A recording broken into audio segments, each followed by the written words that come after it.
Hey everybody, Jake here, and today we're going to take a look at the Platinum Preppy, a cheap, very cheap entry-level fountain pen from Platinum. Very well regarded in the fountain pen world, and we'll just see what my opinions are on it. And real quick, regarding the giveaway from the last video, there is really only one entry. Your name will be down in the description, and I'll shoot you a message to get shipping details. As usual, we'll go ahead and go into the specs for this pen, size comparisons, like, neutral, and dislike of the Platinum Preppy. First up, the size. So overall length close is 138 millimeters. So somewhat middle of the road pen, maybe a little small. Not too bad though. Length of the body, excluding the nib, is 122 millimeters. The length of just the nib is going to be 14.5 millimeters. Length of the cap is going to be 59.7 millimeters, and the length posted is 154 millimeters. The weight of the body without ink is 9 grams, 0.3 ounces. Weight of the cap, 4 grams, 0.1, ounces. Overall weight, 13 grams, 0.5 ounces, about half an ounce. Alright, on to some size comparisons. So first up, obviously, we have the Platinum Preppy. Next up, we have the TWSBI 580 All in pink. You guys know this one very well if you watch my other videos. So you can see it's a little bit shorter than the TWSBI when they're both capped. Not massively different, and it's very similar to the Jinhao X750 in overall length. The Lamy is, again, about the same length capped. Let's go and do an uncapped comparison here. So first up again, the Preppy. Next is going to be the TWSBI, and you can see it's just a little bit longer.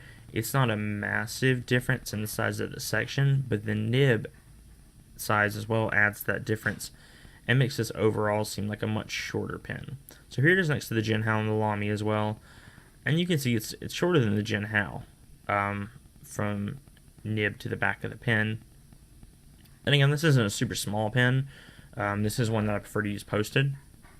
But all the Platinum pens that I've used seem to be just a little bit shorter. It's not a huge difference. So I'll go ahead and show that posted length. So here is the TWSBI along with the Preppy. And TWSBI is not really meant to post. This is just an example. Here it is next to the Jinhao, which brings them, again, very close to a similar length. And then, of course, the Lamy, which is very long, capped in the first or posted in the first place. So again, I prefer to use this pen posted. I don't do that very often, but it sits in my hand a little bit better when it is posted.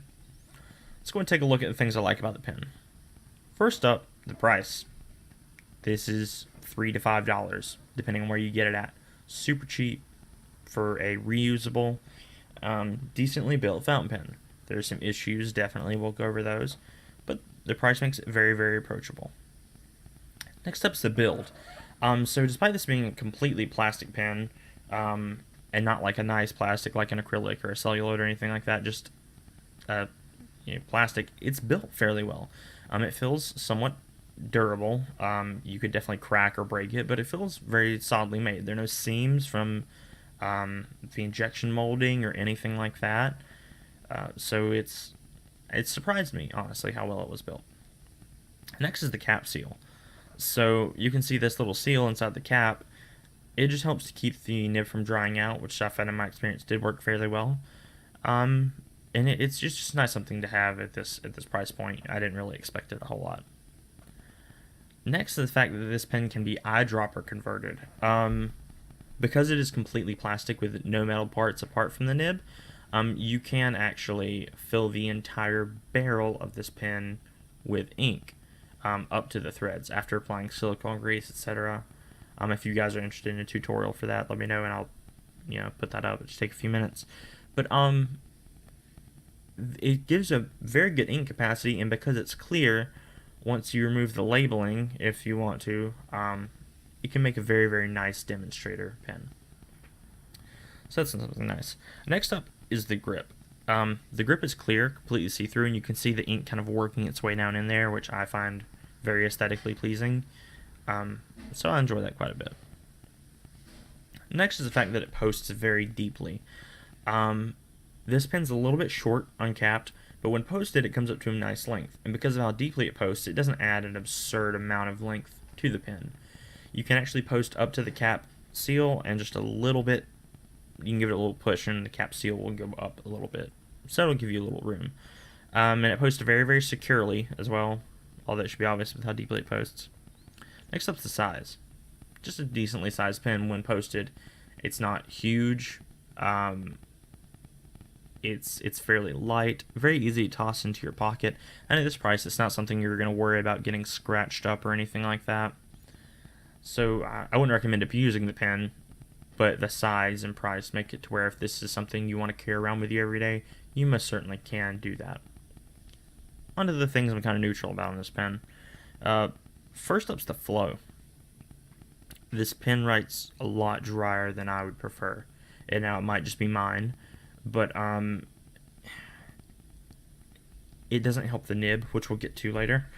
But the flow is just a little bit dry. I wish it put down a bit more ink. And this ink that Platinum gives you is Platinum Black. It uses their cartridges. I have several of them. But it's more of a gray, and I think the flow would help it darken up a little bit. That's just something that I noticed. It's not terrible. It doesn't have any skipping issues, but it writes a little dry. Next up's the section. It's completely flat. There's no contour at all. And then onto the clip. The clip, it's fairly sturdy. It is plastic though, and it could break fairly easily. It doesn't feel completely unsecure, but it's a little annoying. Last thing is the cartridge for this pen, which it can take, costs more than the pen. I think that's ridiculous. I would just eyedropper convert this, but it's completely up to you. On to the things I dislike about the pen. The very first thing is the nib. This nib writes somewhat scratchy, to be honest. It's not just like a feedback that I get from my Platinum 3776. It's scratchy. It's unpleasant to write with for me occasionally. It doesn't do this all the time, but I have checked the tie and alignment. They're aligned. I can't see anything else that could be wrong with it. So the nib's just a little scratchy. It's sometimes unpleasant to write with. Short periods is fine, but it gets a little annoying. Next up is the branding. There's branding all over this pen. There's a 03 on the cap, which denotes the marking on the nib. This is a fine, I believe. And you see the Preppy and the barcodes, and it's just a little gratuitous. They could have cut it back a lot with this pen, and I understand it being disposable to some degree. It's not a big thing, but it's a little annoying. Last thing is the proprietary cartridges that this thing uses.